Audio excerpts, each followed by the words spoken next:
Hi అండి, నేను మీ Chandrika. Welcome back to ask wonders. ఈరోజు వీడియోలో శనగపప్పు యూస్ చేయకుండా భలే గుల్లగా వచ్చే జంతికల్ని చూపించబోతున్నానండి.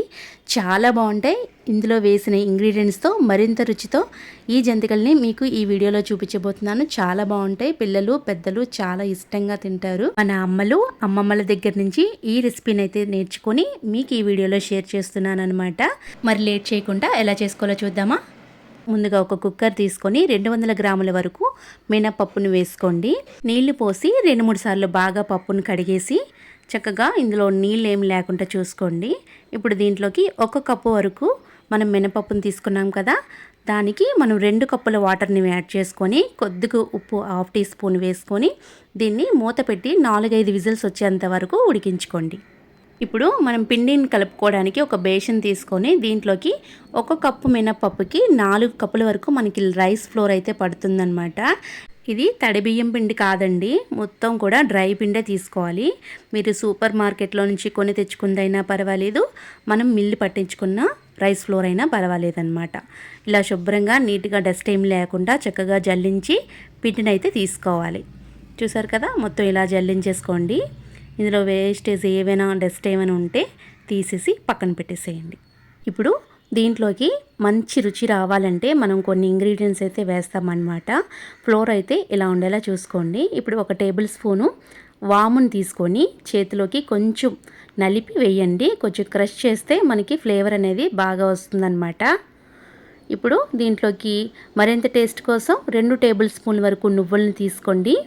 ఒకసారి పిండి మొత్తాన్ని కూడా బాగా కలుపుకోవాలన్నమాట. మనకి చక్కగా వాము నువ్వులు బాగా కలిపిన తర్వాత ఇక్కడ రుచికి సరిపడగా నేను 1 టేబుల్ స్పూన్ ఉప్పును తీసుకొని మరొకసారి బాగా కలపండి. నెయ్యిని కానీ బటర్ని కానీ వేడి చేసి వేడివేడిగా ఈ పిండిలో అయితే మనం వేసుకోవాలి.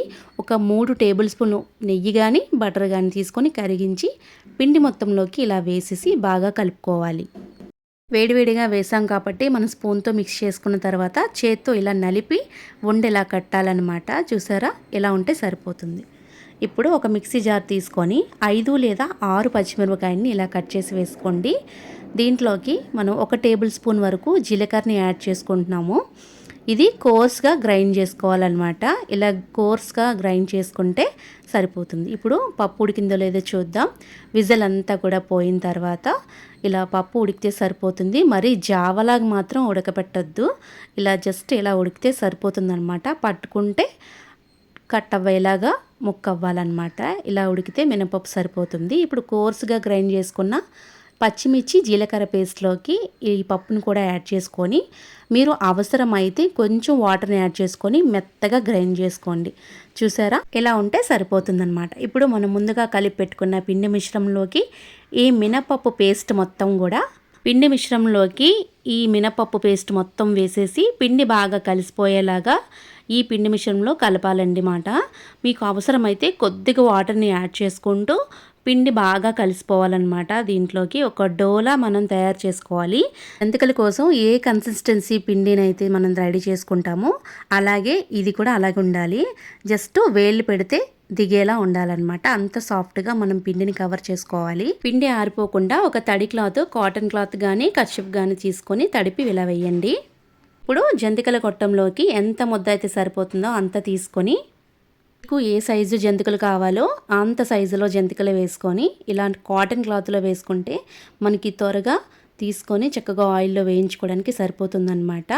లేదు మీరు ఇలా కాకుండా మేము డైరెక్ట్గానే వేసుకుంటుంటే డైరెక్ట్గా ఆయిల్లో కూడా మీరు జంతికలు అనేవి ఇలా వేసుకొని మంచి కలర్ వచ్చేలా వేయించుకోవాలి. ఫ్రైకి సరిపడగా ఆయిల్ పెట్టుకొని 2 లేదా 3 జంతికల్ని వేసి చక్కగా మంచి కలర్ వచ్చేంత వరకు వేయించుకోవాలి. ఇవి ఎక్కువగా కలర్ రావండి, ఎందుకంటే మనం వేసిన మినపప్పు జంతికల వల్ల కలర్ అయితే లైట్ గోల్డెన్ షేడ్ కలర్లోనే వస్తాయి అన్నమాట.